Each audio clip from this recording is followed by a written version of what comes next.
celui qui souffre, il a droit à la compassion de ses frères. La ligne qui suit.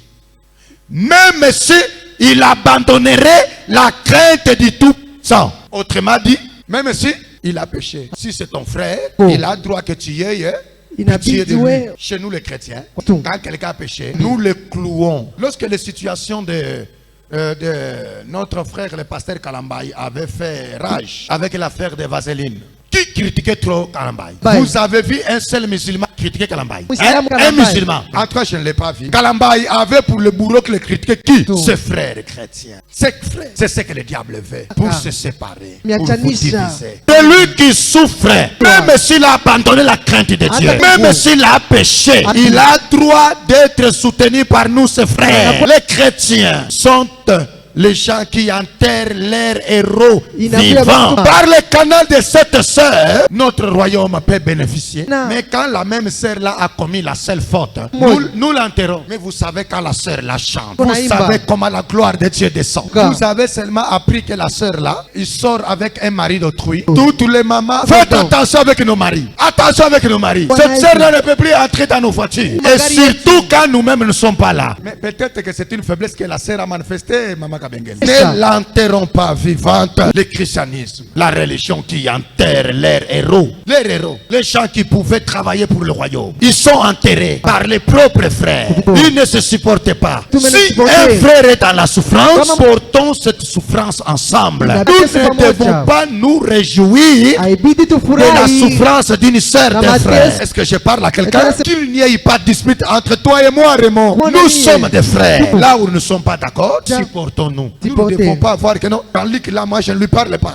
Mais qui est Jean-Luc? C'est ton frère dans la foi. Quand le christianisme est entré chez nous au Congo vers les années 80, l'amour que dégageaient les chrétiens, cet amour il n'y en a plus aujourd'hui. Aujourd'hui il n'y a que les critiques. Les gens se critiquent entre eux. Personne ne supporte l'autre. Même les couples mariés, les couples chrétiens, on ne sent pas que ce sont des chrétiens. Leur différence se traite devant tout le monde. Ils accusent leurs femmes à tout le monde. Ils parlent mal de leur mari à tout le monde. Il n'y a pas amour. Pourquoi ta famille doit savoir tout de ton mari? Ta famille connaît tout de ta femme. Mais apprends quand même à couvrir ta femme de ses erreurs. Apprends à couvrir ton mari de ses fautes. Et surtout que c'est un mari avec qui tu passeras l'éternité. Vous vivrez avec ce mari-là. Après cette vie ici, il y a une vie qui nous attend. Alléluia.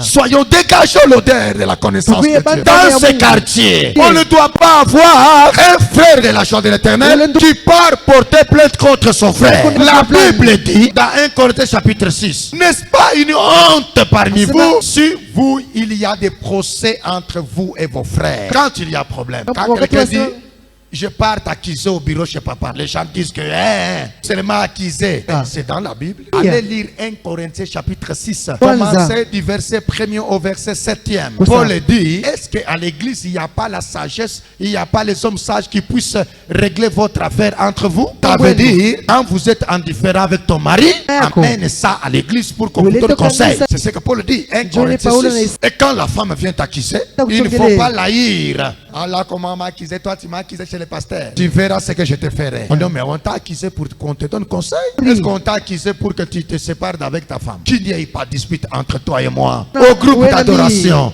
il se pourrait que des langages qui te frappent, qui te blessent, frère. Mais qui t'a blessé? C'est ta soeur. Qui t'a blessé? C'est ton frère. Est-ce que Déborah ne t'a jamais blessé, ta soeur, dans la chair? Est-ce que tu t'es séparé d'avec? Mais non.